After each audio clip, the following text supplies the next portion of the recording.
Elvis, your hand is up. Do you have a question? Elvis. Okay. Hello, sir. Can you hear me? Yeah. Yes. I Do you think your have a voice is really low.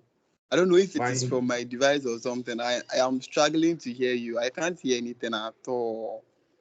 Okay. Do the rest of you have the same problem?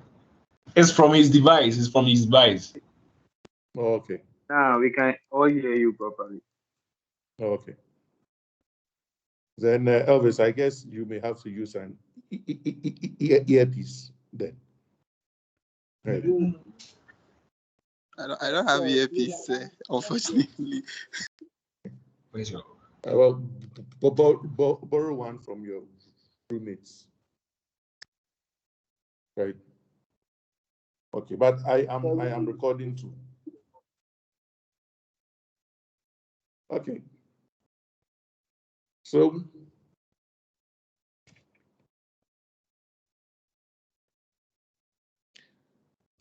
I'm saying if V2 is smaller than V1, what's going to happen is you're going to have A naught times a negative value. A naught is infinite. It's going to be infinitely large, but it cannot go beyond negative VEE or below negative VEE. So it's also going to clip at negative VEE. So it will clip. So anytime it's lower, it will be here. So it will clip here. And when V2 is equal to V1, that's when we say that common mode gain should be 0. So basically, so this is going to be the response of the op-amp in open loop. Right? Now the question is this, when you're using it as a comparator, well, it serves our purpose, right? We want to use it as a comparator.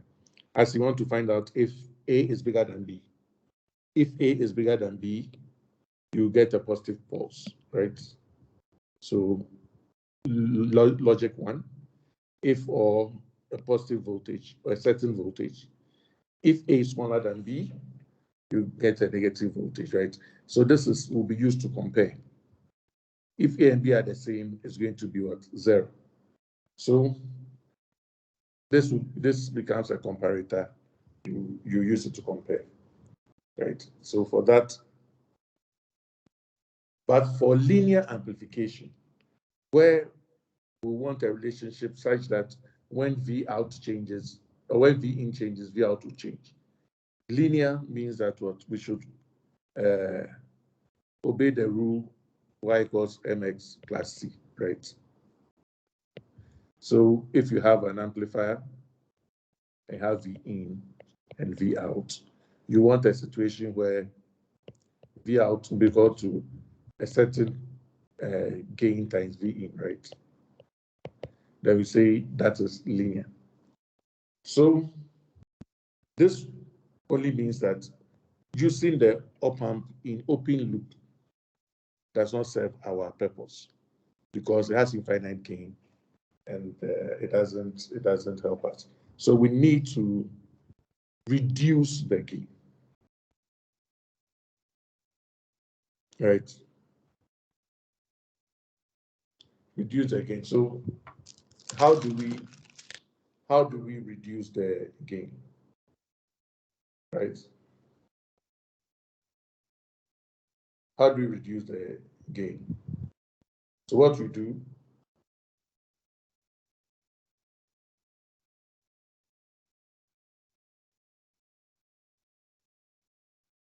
we introduce what we call negative feedback, right?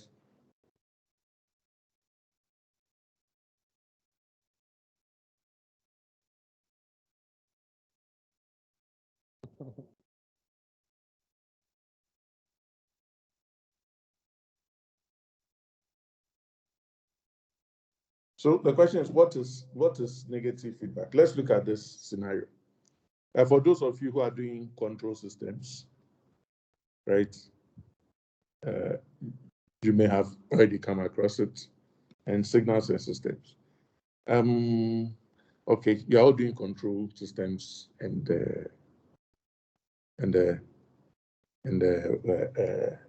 signals and system.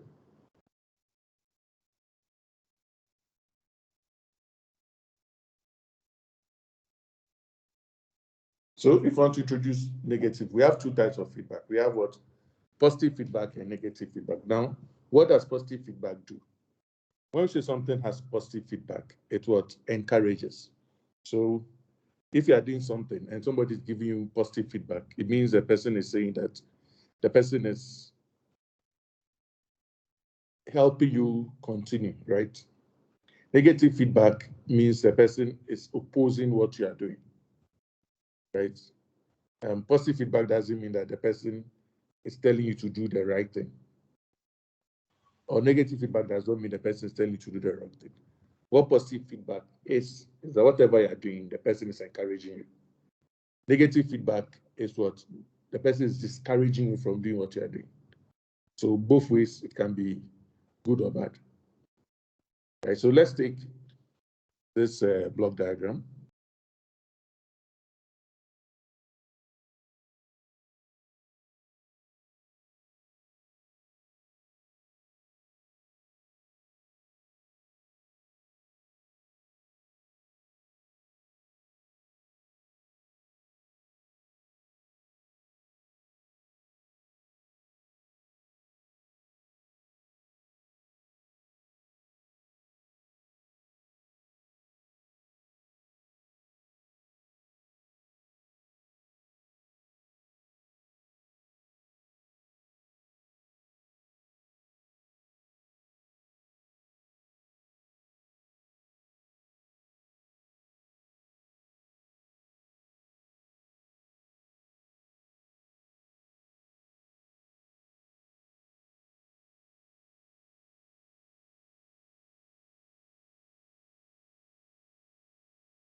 I think you're on mute.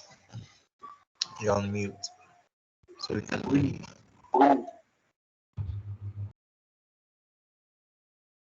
Sir, Okay. can hear you. All right. I don't know why the system decided to mute me when I have not requested to be muted. Okay. So let's look at this. We want to introduce. Can you hear me now? I hope I wasn't on mute for too long. Yeah. Yes, sir. Okay.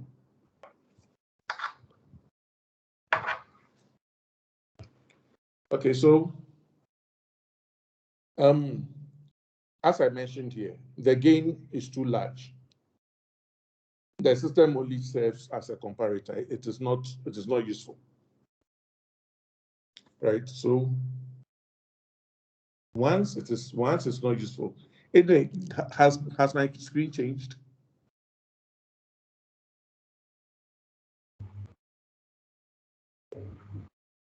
It's Okay. Okay. All right. Thank you. So once this is not useful as an amplifier, we need to control the gain. The gain is too large. We need to reduce it we need to let it have a finite value. What do we do? So when we take any control system block diagram, so let's look at this. Let's look at this system block diagram like this. You have an input X and an output Y. This A, let's say gain or any transfer function, Y will be equal to A times X. Fine. Whatever happens to Y, the input doesn't change, right? Y is always A times X. if you want y to be a particular value, you can't tell. So what we do is that we want to feed y back. So we have x. Then we either reduce or increase x, right? So we have this x. We are going to, let's say, add here. This goes here, and then we have our part of y coming back to subtract. Then we say that's negative feedback, right? Depending on what has changed on y, it affects the value of x, so that y will change. So when you look at this, know that, okay, the output is y, this y. If this y, then this place will be beta times y, right? And this side is going to be x minus beta y. And then the y is going to be a times x minus beta y, right? So we want to control y. So this would mean that we say y is equal to a x minus beta y. So if you make y the subject, we have y 1 plus a beta equals ax, right? So y over x, which will be our gain, right? Our gain, or in other words, if it changes by frequency, we'll call it transfer function. But now let's stick to gain for now. It's going to be a over 1 plus a beta, right? Now, what this is telling us is this.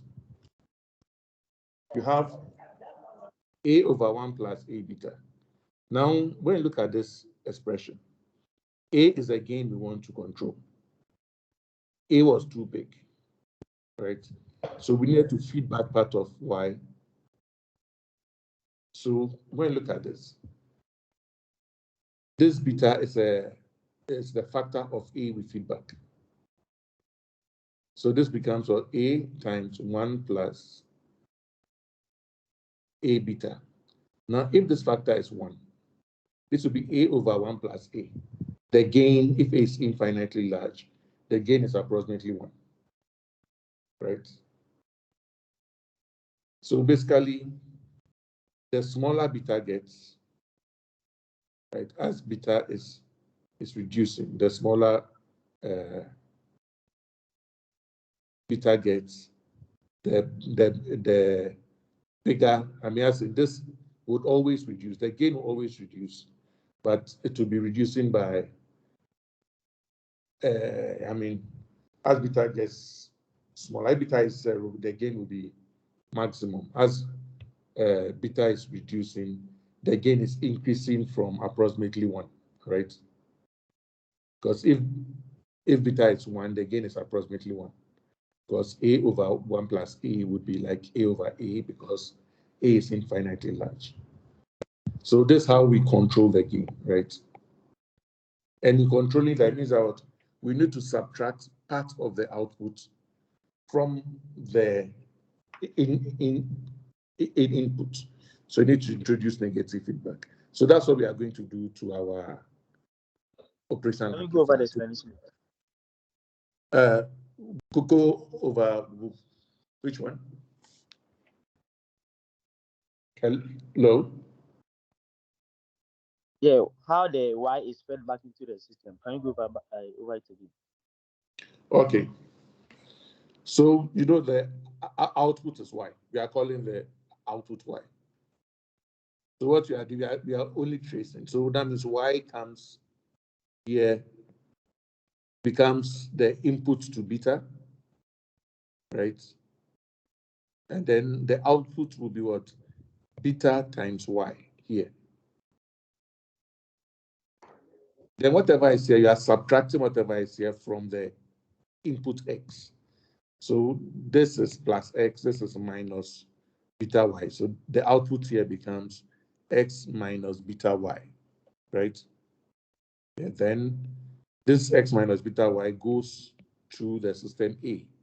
So you'll be getting what? A times this input, which is x minus beta y. And we know that this is y, right? So that's why we have this expression, y equals A times x minus beta y.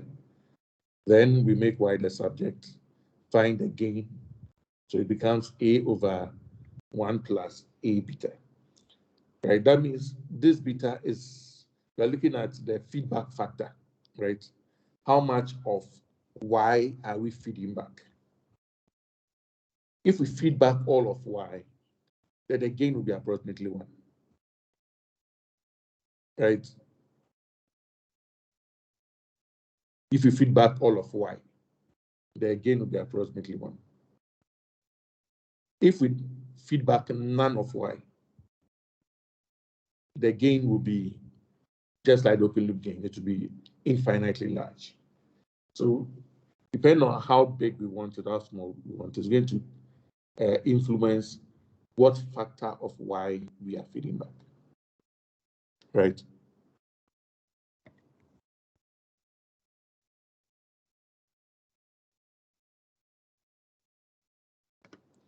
Okay, so that means we are going to do the same thing to our operational amplifier.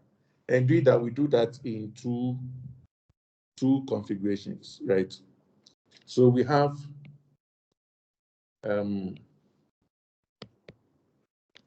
two negative feedback configuration for the operational amplifier, right? So we have what we call the inverting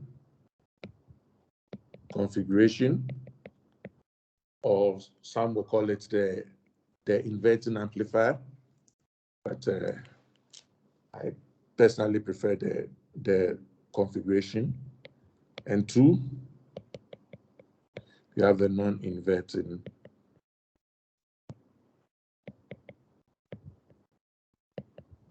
configuration, right? So those are the two configurations. So let's look at the inverting configuration.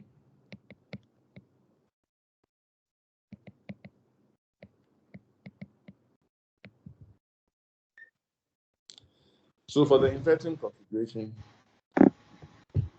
we have the op-amp. Now we have an output. We have the inverting input, the non-inverting input. Now what we mentioned was that you have to subtract, right? Feedback. So you subtract the output or a factor of the output from the input. Now when you look at the op-amp in open loop, it's what V2 minus V1. So that means to subtract that factor, we'll have to go into what the inverting configuration. When it goes into the non-inverting, it will be adding up. It has to go into the inverting configuration because it is subtracting here. So we take the op-amp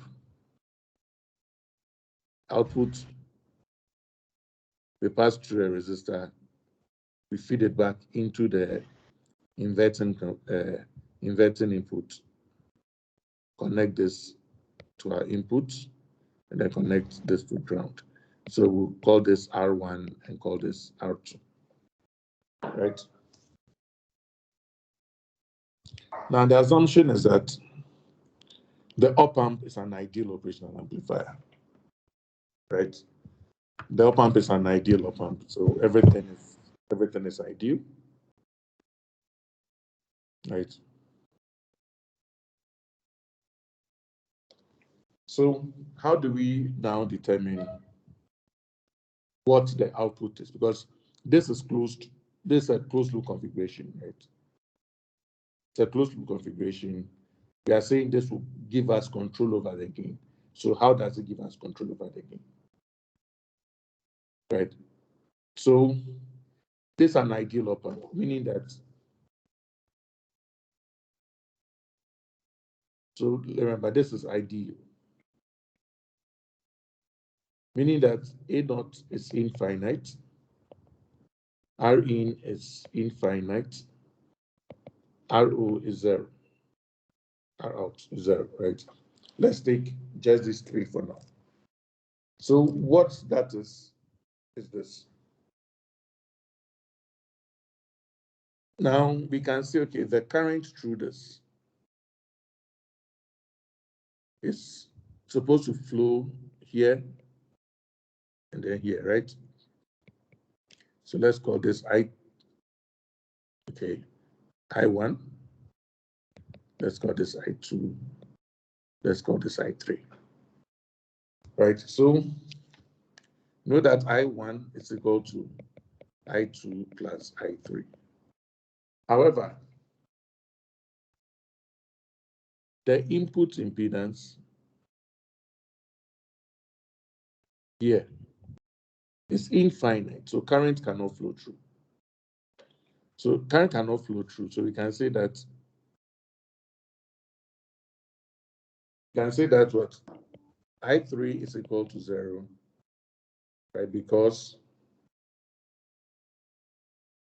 R in is infinite, right? Because of that, I3 is 0. Okay. Now,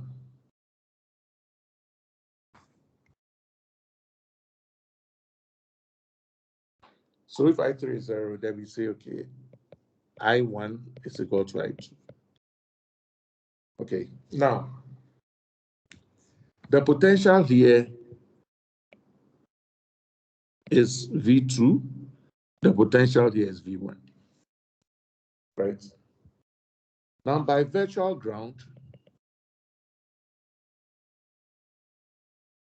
we know that V2 is equal to V1 because like A naught is infinite, right? V2 is equal to V1. That's the condition for virtual ground. So by virtual ground, we can say that V2 is equal to V1. But we know that V2 is 0, right? So V2 is 0. So it means V1 is 0. Right? So now we can now go back to the circuit and say, okay, then I say I1 equals I2. What is I1? I1 will be V in minus V1, right? V in minus V1 over R1. That should be equal to V1 minus V out over R2. VO over R2.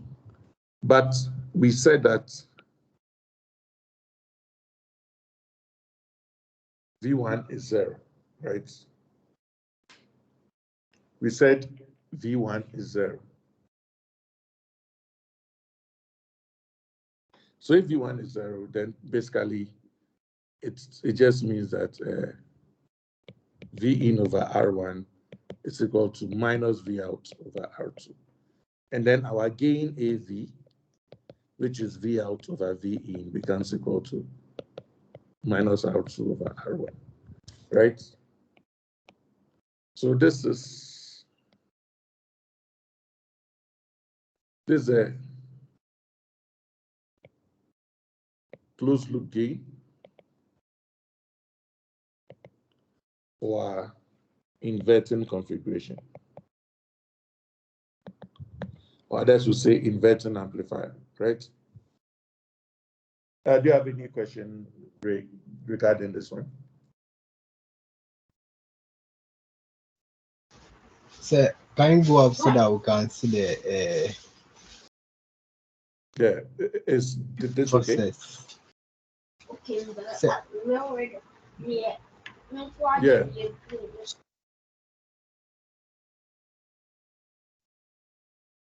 Oh yes, you can ask your question. so I want you to go up so that we can be able to see the process that you went through. Okay, so is this far enough? Or you want me to go up? You want me to go up further? Sir, this is okay. This is okay. All right.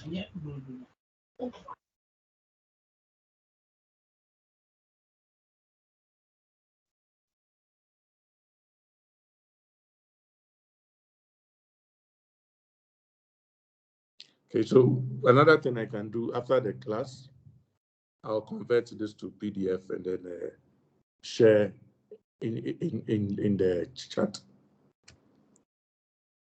Right.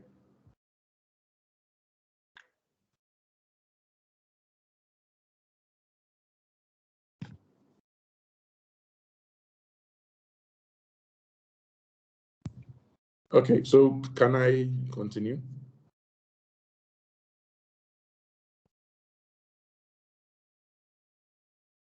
Okay, so let's now look at the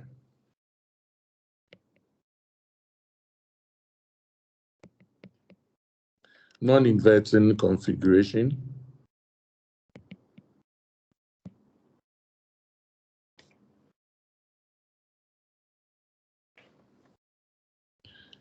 Okay, so for the non-inverting configuration, we have it like this. Don't forget, we always feed back into the inverting terminal, as I mentioned, because we want to subtract.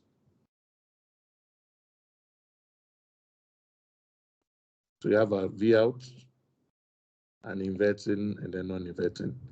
So non-inverting, we connect our V in to a non-inverting terminal. Then we also feed back the same way. At this time, we connect this to ground, so R1, R2. So we follow the same scenario, right? Everything is ideal. So once it's ideal, we go through the same process.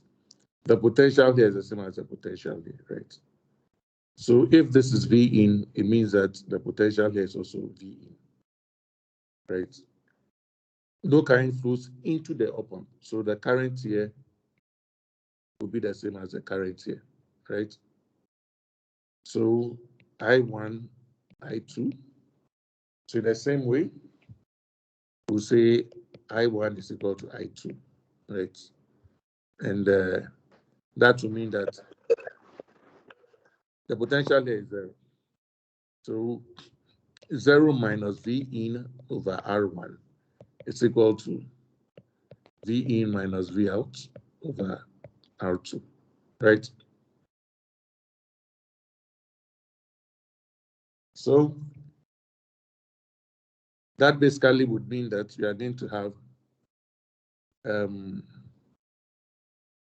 V out over R2 equals V in 1 over R1 plus 1 over R2. And our gain then becomes, which is V out over V in, becomes 1 plus R2 over R1, right? So this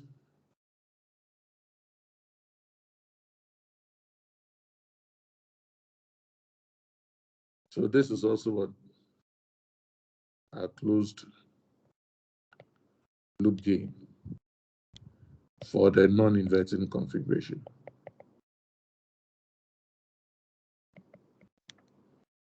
Right.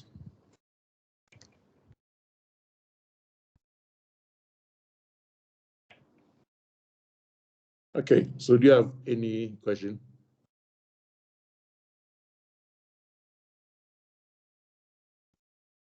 Okay, so good. Let's look at this.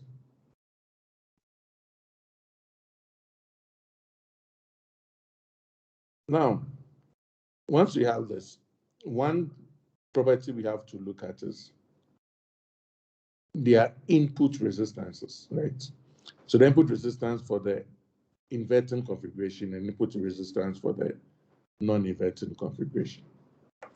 So when we take the inverting configuration, that is the non-inverting configuration, that is simple. We have V in connected to this terminal, right? This terminal has infinite input input resistance, right? So if it has infinite input resistance because it's directly connected to the input, then V in has infinite input resistance. I don't think we need to bother too much about this one, right? So we can just say that R in, you can say our R in for what? The inverting configuration is infinite.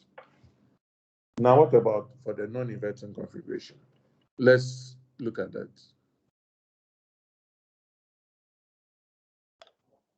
So let's say R in for, sorry, this is non-inverting. This is non-inverting. So R in for the inverting configuration.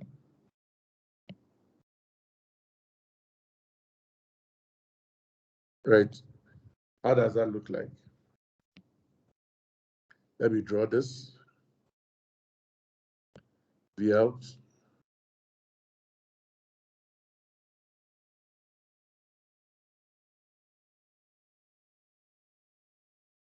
R1.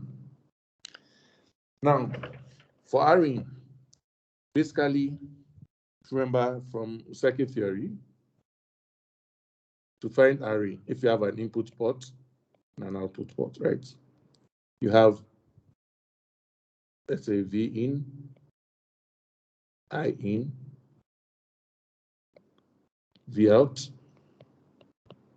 I out. Now your R in will be equal to V in over I in, provided I out is 0, right?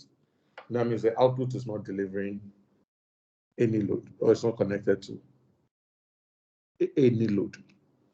So we are using the same thing. So that means our output here should not be connected to any load. So it is not connected. They want to find out if we put in a voltage source here, what will be the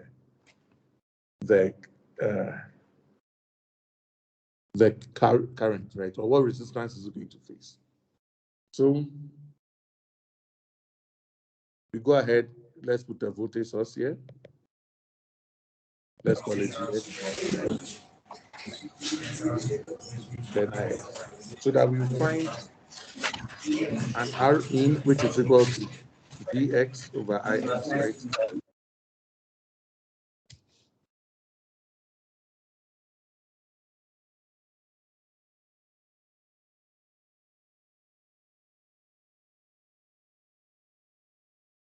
Okay, just wanted to check if I was muted. Okay, so we have an R in which will be Vx over Ix.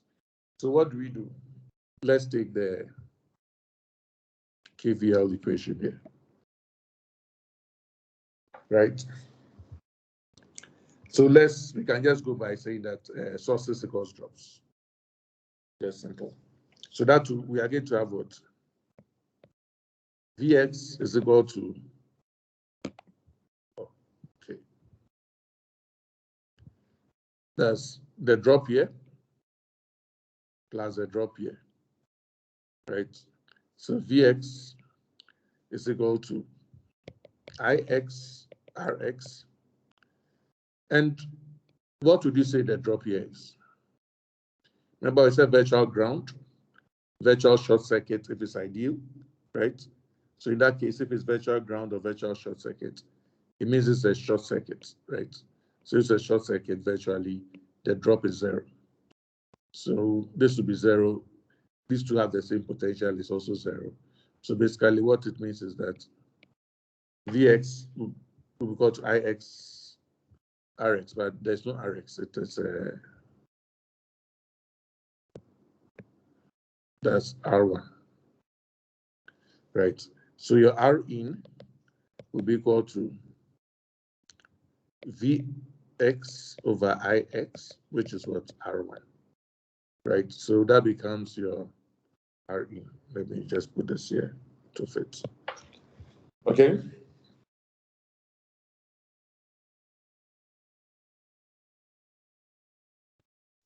All right.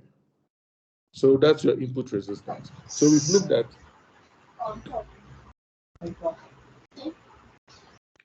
We've looked at the inverting configuration. We've looked at the non-inverting configuration, right? When everything is ideal, everything is working fine, we have the inverting and non-inverting configuration. Having a gain, invert configuration having a gain of minus R1 over R2, and non-inverting having a gain of 1 plus R1, R2 over R1, minus R2 over 1. Yeah.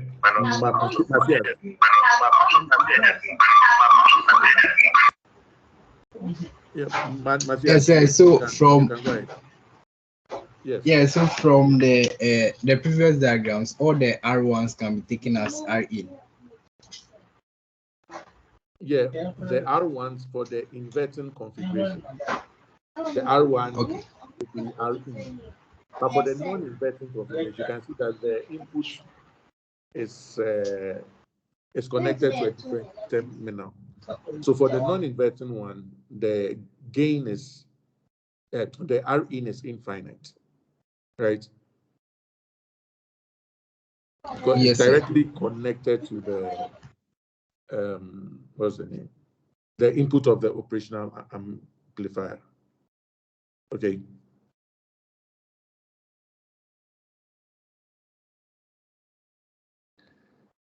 Okay, so let's look at some non-ideal situation, right? Non-ideal situation. So let's look at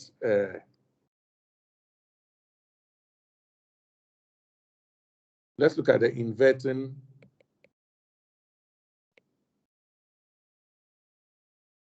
configuration with finite open loop gain. In other words, we are saying that A naught is less than infinity, right?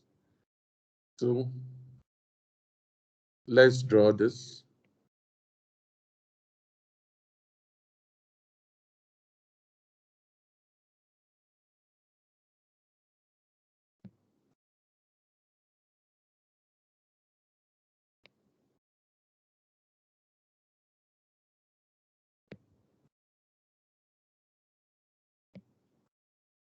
Okay, so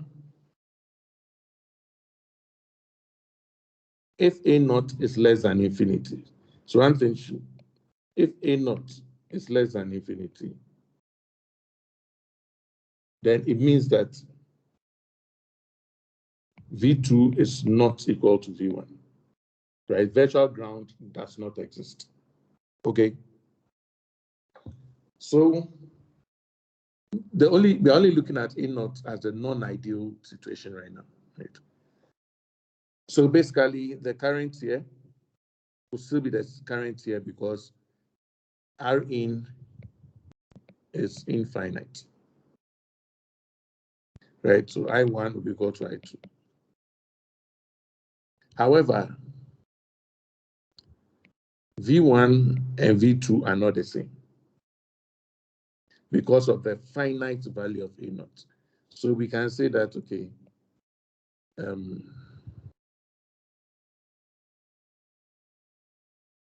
V2, sorry, V out is equal to A naught V2 minus V1.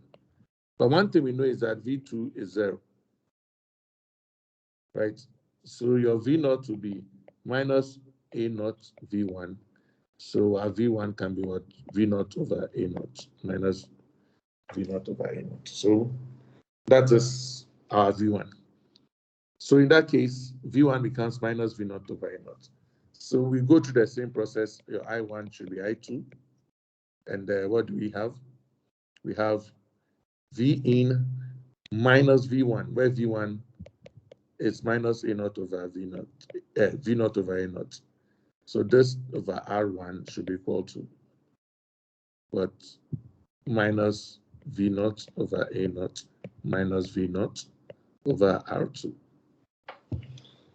Okay, so let's group like terms so that we are going to have your V naught into bracket 1 over A naught R1 plus 1 over A naught R2 plus 1 over R2 should be equal to minus V in over R1, right? Okay, make it simple. We can find the LCM, which is what? A naught R1 R2. Let me.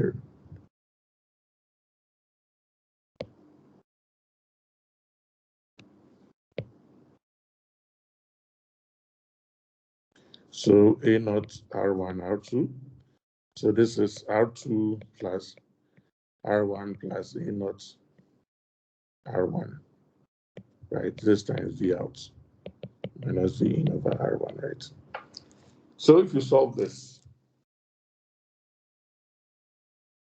right? When you solve this, you're going to have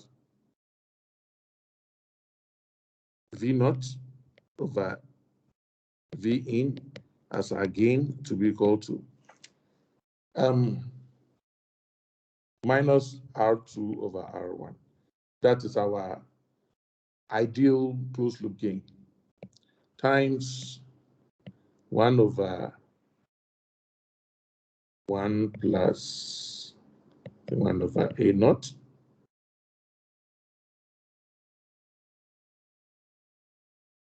one plus R2 over R1.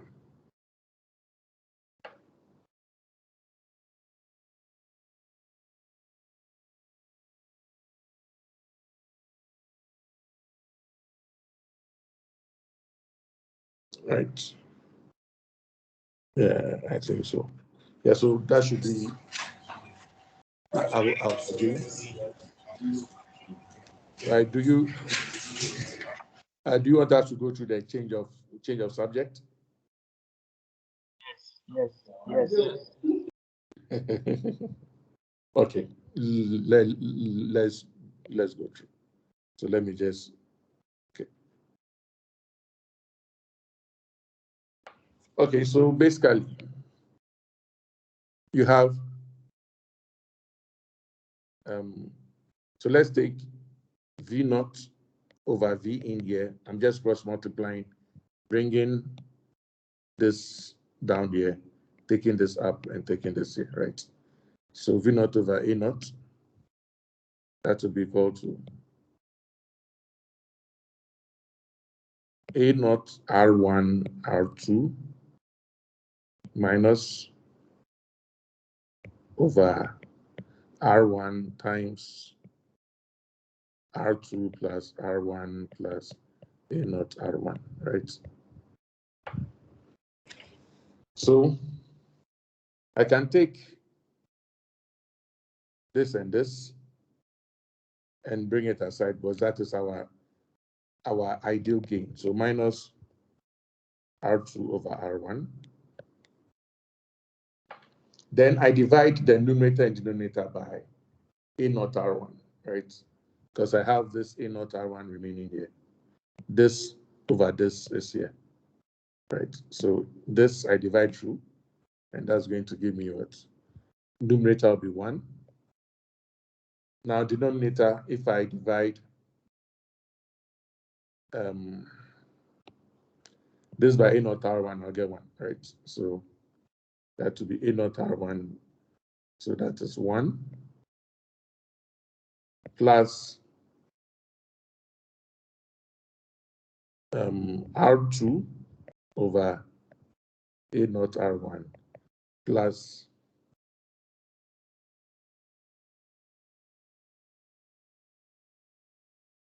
that will be 1 because 1 would cancel, so 1 over A naught, right? So I have this here. So if I decide to factorize out 1 over A naught, I'm going to have minus R2 over R1 times 1 over 1 plus 1 over A naught, 1 plus R2 over R1, right? I believe that's clear. Mhm.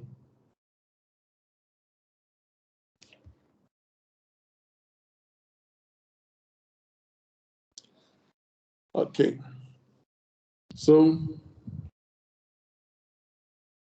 this is the gain when A naught is the closed loop gain when we have a finite open loop gain. You can see a finite open loop gain will mean that this has a finite value, so it's going to reduce the gain. The denominator will always be greater than 1, right? So depending on how large this is going to affect this. So if this is very small, of course, it will divide, become smaller, the bottom will become bigger, and that can also be a problem. Okay, so that would mean that if we have a finite gain, a finite open loop gain, the closed loop gain reduces. Okay, all right. So this is that for the inverting configuration. Now for the non-inverting configuration, I'll not go through the math. You would have to go through that. You want the closed loop gain.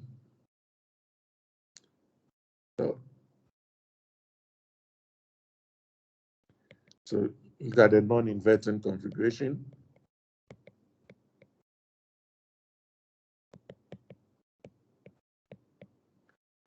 With finite open loop gain, right? So with that one, I'll leave the math for you to go and do. I'm just going to write it. You are going to get the same thing. Your closed loop gain will be, of course, you know, if it's closed loop, it's 1 plus R2 over R1, right? That's a gain. And this time to be multiplied by the same factor.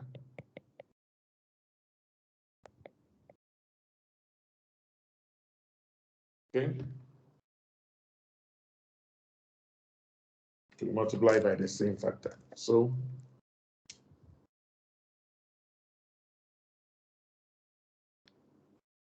this time when you go and prove this one. Okay. Any questions so far?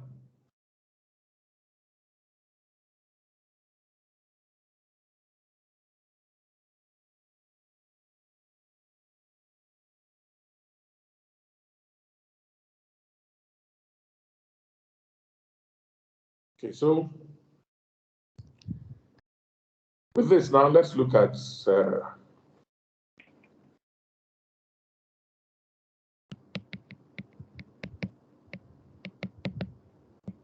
applications of Opamps.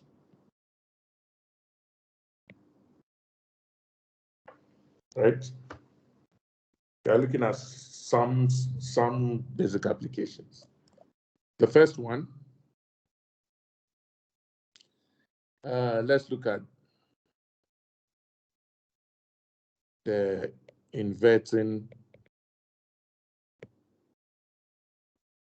summer, or say weighted summer, right? So inverting or weighted summer. All right.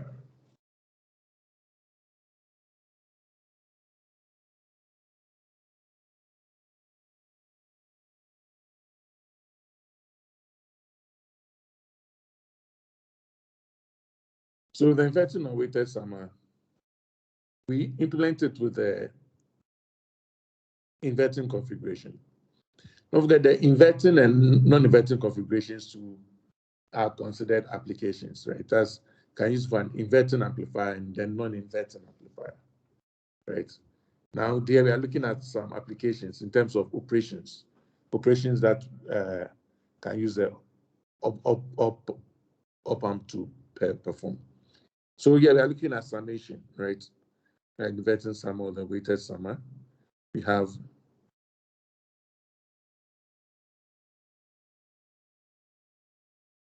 the op-amp V out. So we feed back through a resistor.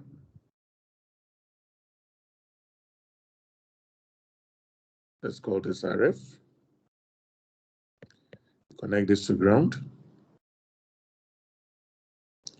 Then we have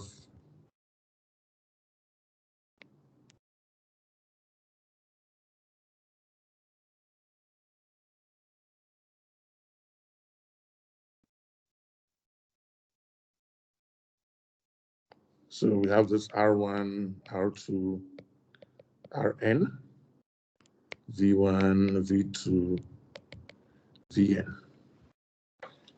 So here we are looking at a situation where we would want to sum the input voltages, right? Calling it a summer. So we want to sum the input voltages. So how do we do that? Right. First, assuming none of the inputs can be loaded, that means no current moves into any of the sources, right? Current only moves out of the source, basically. Or current does not flow from any other source to it. So basically, we will have current flowing here, here, here, and that should sum up to this. And because it's an ideal op-amp. Okay, so let me mention this. Anytime you see an op-amp, you assume it's an ideal operational amplifier until otherwise stated, right? Until otherwise stated, you assume it's an ideal operational amplifier. If it's not stated that there are some non-ideal conditions, you don't bother. You treat it as an ideal operational amplifier. So basically, this I1, or let's say IT, should be the same current that to flow here, IT, right? I total. You know that already. So because of virtual ground, this is 0 and that is 0. So we have I1, I2, IN, right? So IT is equal to I1 plus I2 plus IN, right? Now, you know that IT, which is through RF, will be potential here minus potential here. So that will be minus V out over RF. That should be equal to V1 over R1 plus V2 over R2 plus Vn over Rn, right? Okay, so basically, it will mean that our V out will be equal to minus RF, or minus RF over R1 V1 plus RF over R2 V2 RF over Rn Vn. Right, so what you can see here, the output is a inverted weighted sum of the input. That means the output, you have different weights of the inputs added, and then it is inverted. Right, so that because we say it's called weighted summer, it's called the inverted summer, or you can say inverted weighted summer, right? Or just the summer, or the summing amplifier, right? So basically, that's what it does. So when you take a situation like saying that if R1 is equal to R2,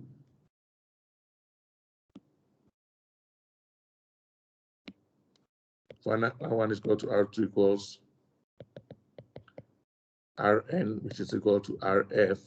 When you have a situation like this, you can see that V out will just be equal to the negative of V1 plus V2, right? Okay, so we have the situation. So this is just the summer, right? And that is that's one application. We have the inverted summer. Now let's look at the second one, where we'll be looking at what called the unity buffer, or just the buffer, right? Buffer is typically used for isolation. That is very simple. So have your outputs, your feedback, and you have your V in, right? So with something like this, you know that virtual ground, V1 equals V2. This is V2, this is V1, right? And you know that V2 is equal to V in, and then V1 is equal to V out, right? So in effect, it means that what V out is equal to V in. So that's the buffer, which is straightforward, straight to the point. I think that does not discriminate, right? It's just very simple, straight to the point. Anyway, do you have any question for me so far?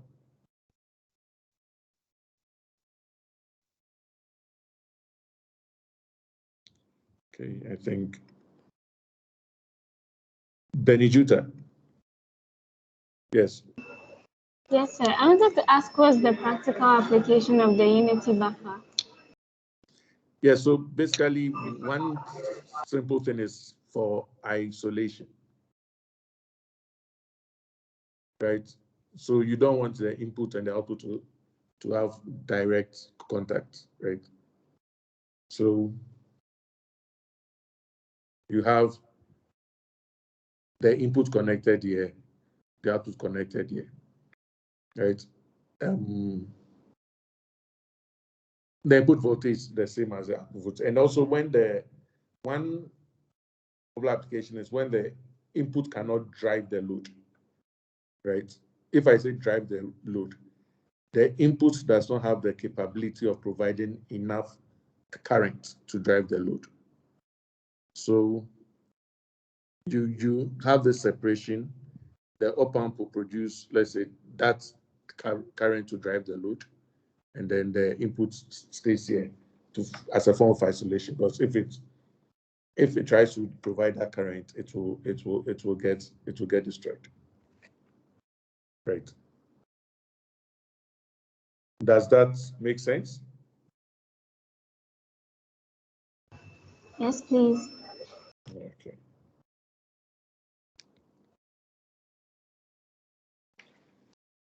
All right. So we've been able to do addition, right? Now let's see what. Let's look at subtraction. So we have the unity buffer. Let's look at. Let's start on a different page. 3. The difference amplifier.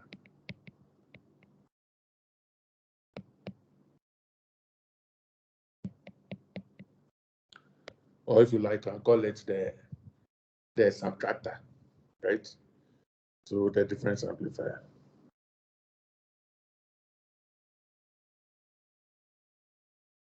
Okay. So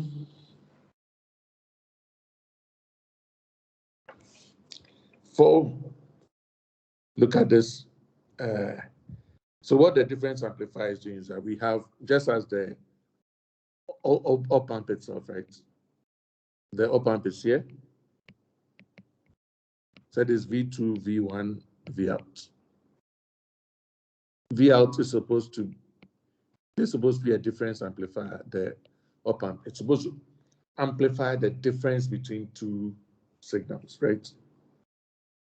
So we have what we call differential signaling. So when you take two inputs, two signals like this, right? We have what we call the differential signaling, right? So the differential input. So we have what we call differential input.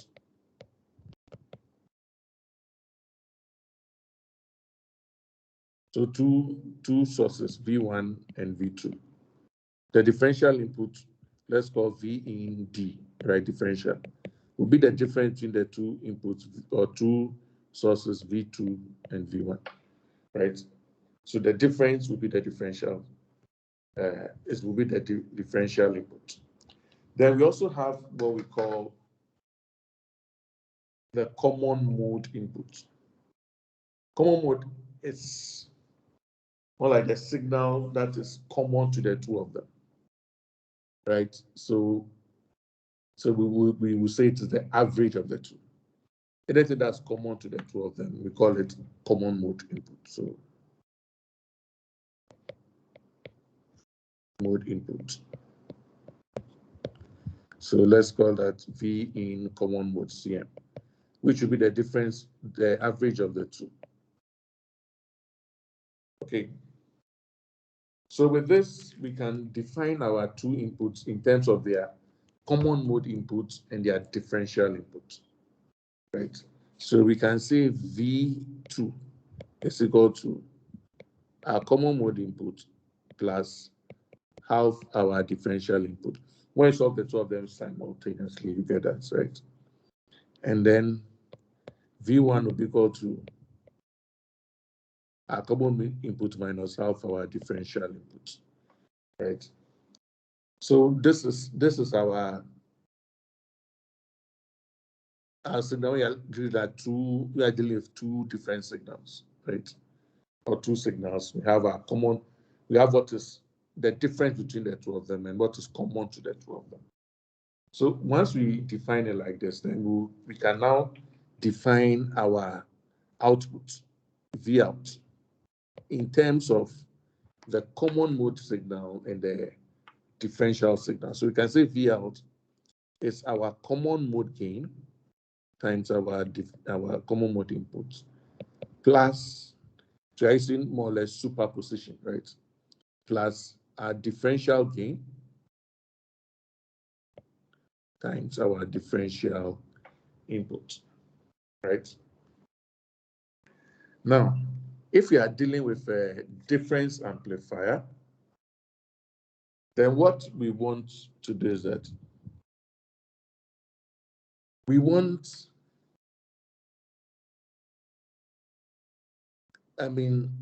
infinite common mode rejection. We want anything that's common because it's difference. So if V in, so let me give you, if V1 is equal to 2 volts plus, let's say 2 sine omega t millivolts, and V2, okay, so let's say V1 is minus, V2 will be 2 volts plus 2 sine omega t millivolts, right? What we are going to have is the 2 volts is our common mode signal.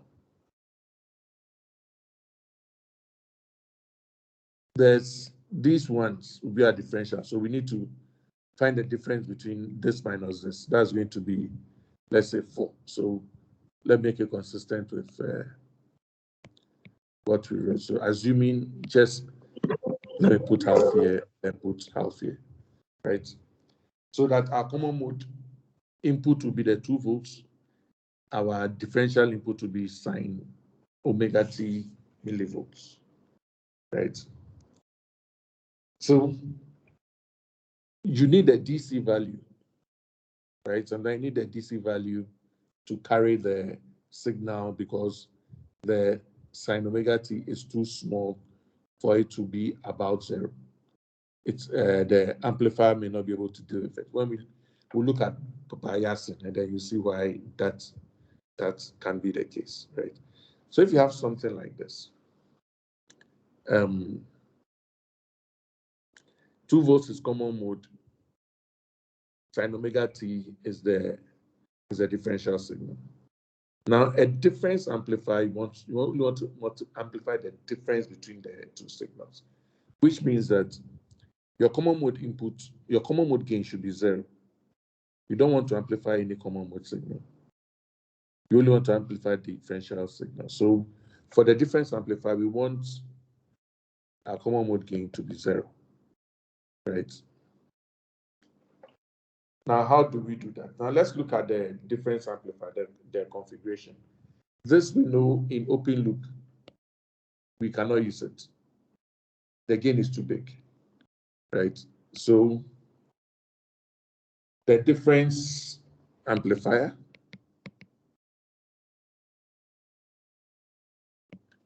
would then look like this.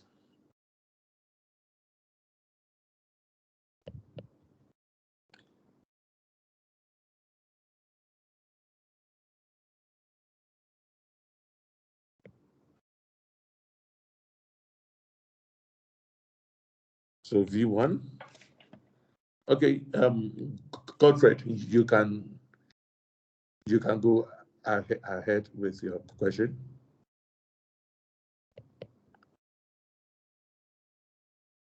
Yeah. Yeah, Godfred.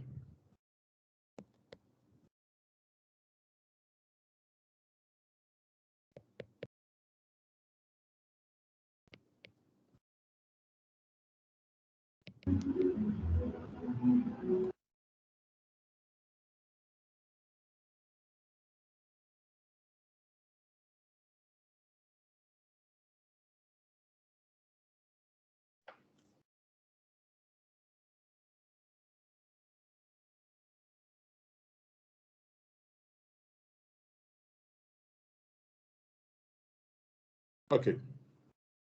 So this is our difference amplifier. So in that case, what will be V out? You can go through the same approach, but we already know how to find the gain of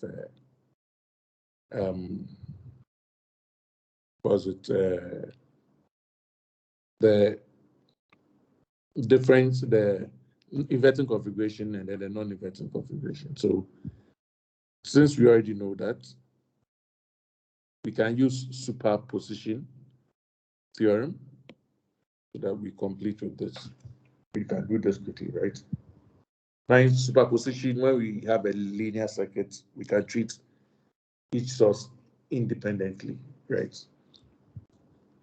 So we are going to look at V1 first. So what we do first, we take out our first source V2. So let me take out V2 by connecting it to ground. Then I have V1. So if that's V1, then what will be, I'll have V out 1 to be equal to what? Now the thing is, once I've grounded the side, this is 0, this is 0, meaning that the potential here will also be 0. Now when this side is grounded, this configuration is what? Is the inverting configuration. And for inverting configuration, you know the expression for the gain, right? The gain is minus R2, the feedback resistor, over the input resistor, right? So the gain times the input V1. So that gives us our V out 1. Now the second one, we take out V1, right? So let's look at the second one. Let's take out V1.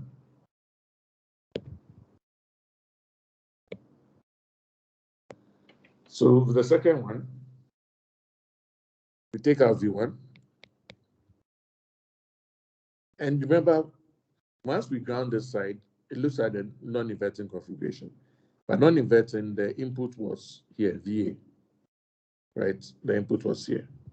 So we know that, okay, in that case, then we have V out 2, which should be equal to 1 plus R2 over R1, right? Times our input, which will be VA. Now, VA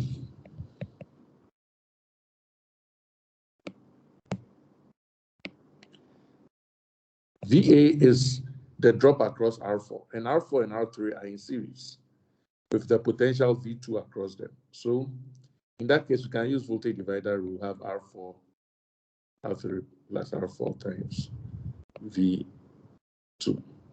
So your V out2 becomes equal to 1 plus R2 over R1, R4 over R3 plus R4 times V2, right? So with this, your total V out becomes, let's say, V out2 plus V out1, which is what? 1 plus R2 over R1, R4 over V2 minus R2 over R1, V1, right?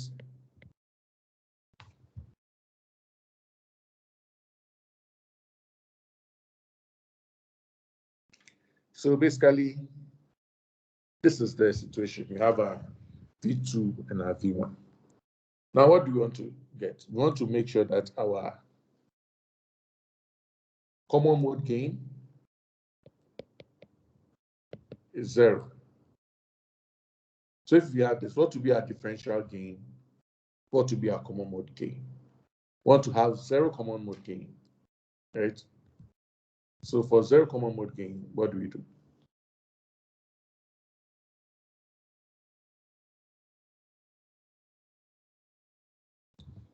So let's see how we can get 0 common mode gain. So let's replace the two inputs with their expressions in common mode, and then the differential inputs. So we have V out to be equal to 1 plus R2 over R1, R4 over R3 plus R4. V2 will be what? V in Cm plus half differential minus R2 over R1, V in Cm minus half differential.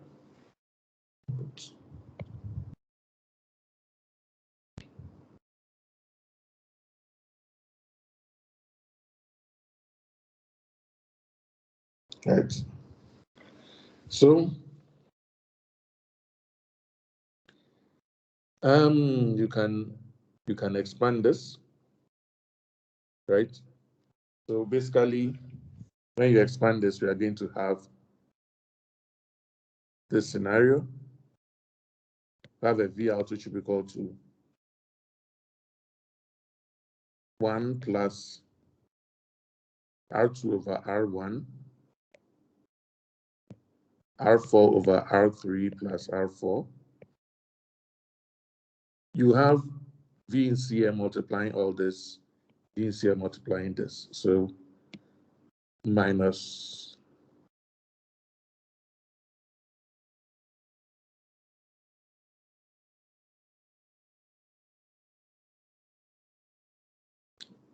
so that'd be minus R2 over R1, right? All times V in Cm. So this becomes your ACM.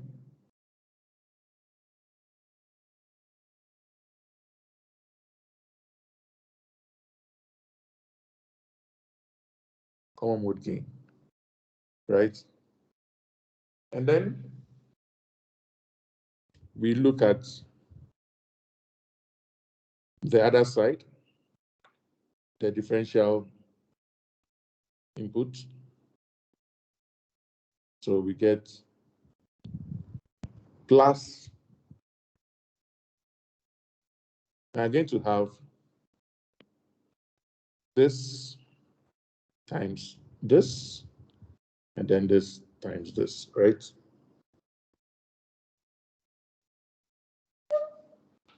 So we're going to have, I'm going to write that at the bottom here. So you're going to have half of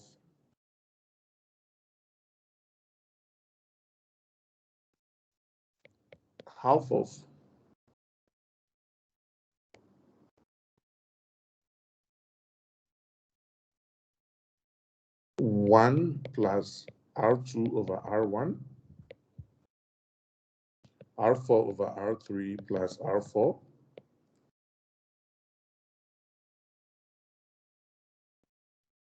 plus R2 over R1 times our differential input, right? So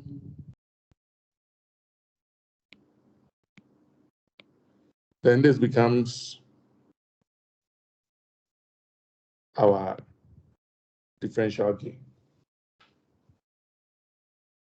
right? So we have our common mode gain, then we have our differential gain.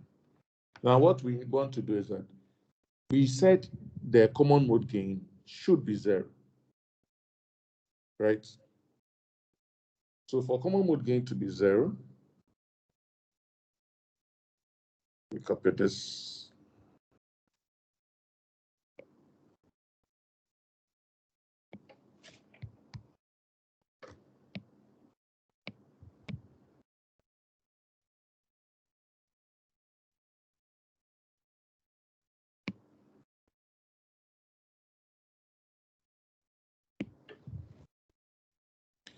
We said ACM should be 0.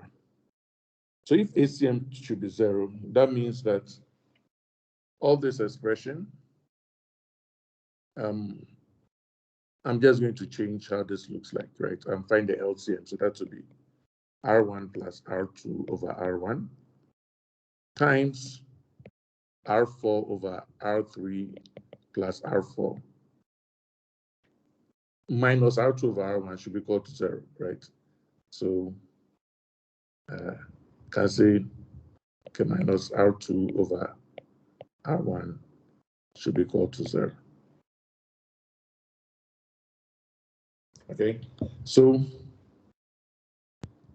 what do? We want to find a scenario where this would be equal to 0. So how do we achieve that? Right?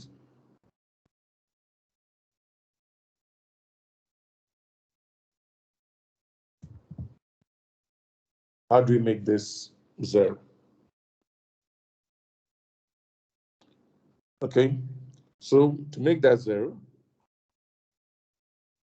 okay, let's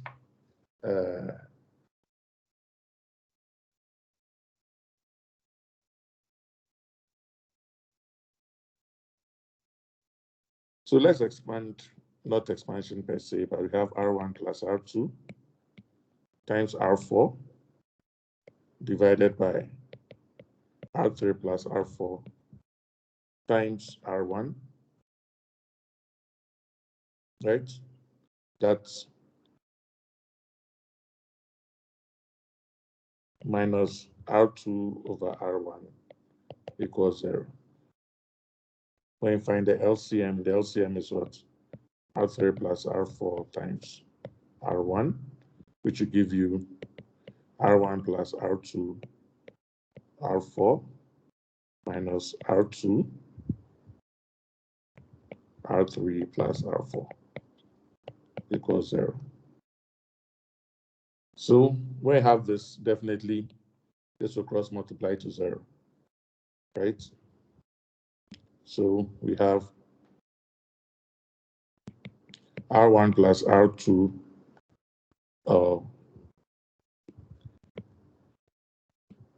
so we have R1, R4 plus R2, R4 minus R2, R3 plus R2, R4 equals 0.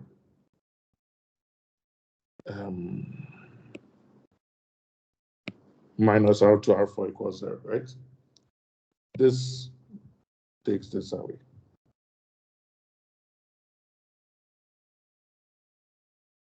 So basically what it's going to mean is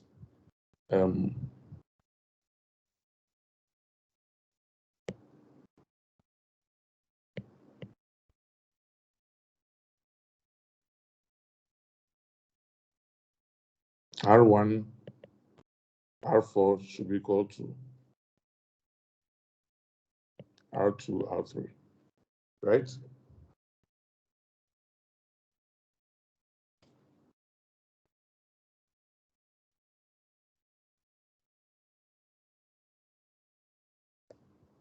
So R1, R4 should be equal to R2, R3. So how do you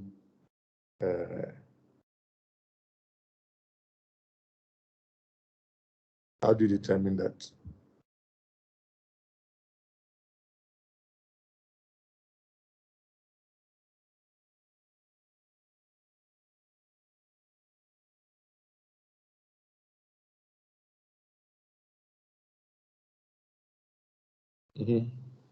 So basically what basically this is that R1, R4, and R2, R3 should be the same, right? So that means one of these things should be the same. Obviously, R2 and R1 are related by feedback. R4 and R3 are also related. So here it becomes very easy. If we say R3 should be equal to R1, then that means R4 will also be equal to R2. From here, right, we will not let R1 and R2 be the same, right?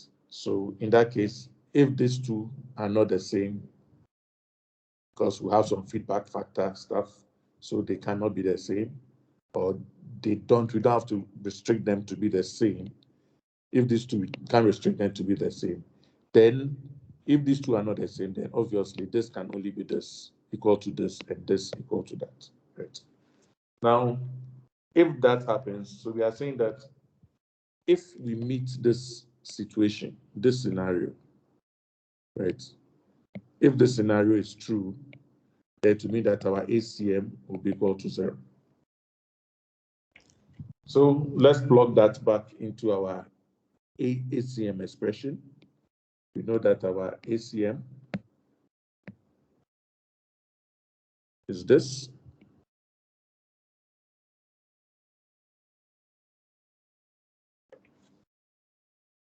So this is our ACM.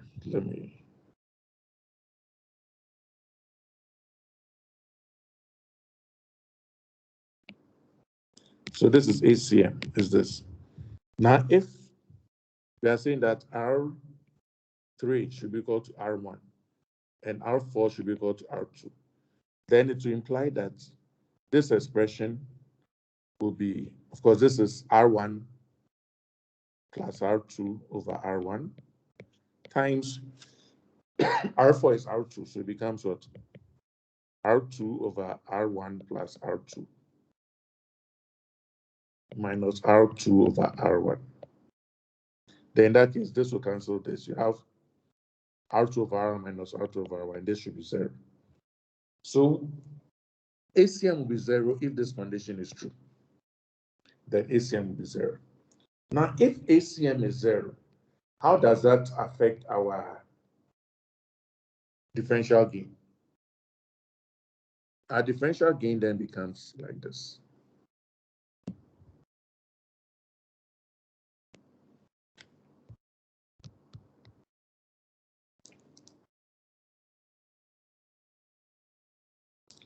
So for differential gain, if we follow the same route and use the same expressions, as in R3 will be R1 and R4 will be R2, they are going to have half times R1 plus R2 over R1 times R2 over R1 plus R2 minus plus R2 over R1, right? This cancels this. So you're going to get what? Half times 2 R2 over R1, which is what? R2 over R1, which is our differential gain, right? So for our difference amplifier,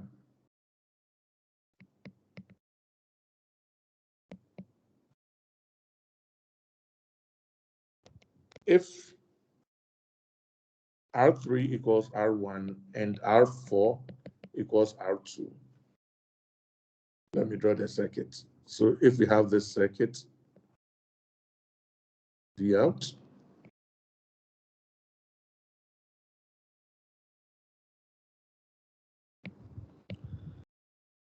R2, V1, R1, R1, R2, V2, then it will imply that what? Your V out is equal to R2 over R1 times V2 minus V1, right? So it implies your ACM is 0 and your differential gain is R2 over R1. Okay, so do you have any questions so far?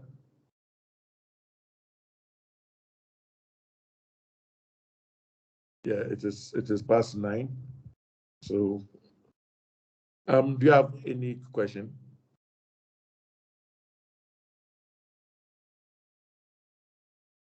Okay. Be good. Okay, so if no questions, I'll stop sharing the slides. I'll stop sharing the screen. I'll convert this to PDF and then I'll upload them in the chat right now. Some of us are lost, but we can't like ask questions because it will take us back or something. Pardon? I was like, to be honest, some of us are actually lost. Like at a point, we got lost and we couldn't ask questions because it would take us like back and we didn't see anything. So it would be helpful if you add like comments in the slide, like written comments as well. Comments. Okay, I tried to write as much as I could. And also the video, I think, will also be available, right? The video will be available too, so I'll try to make that available as soon as possible. Right. Okay, so I'm going to stop sharing.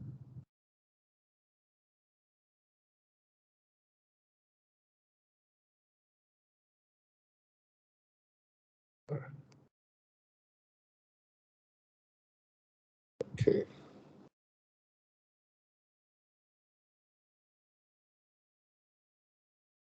Yeah, so yeah, Taco, you can ask your question.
Okay, so I think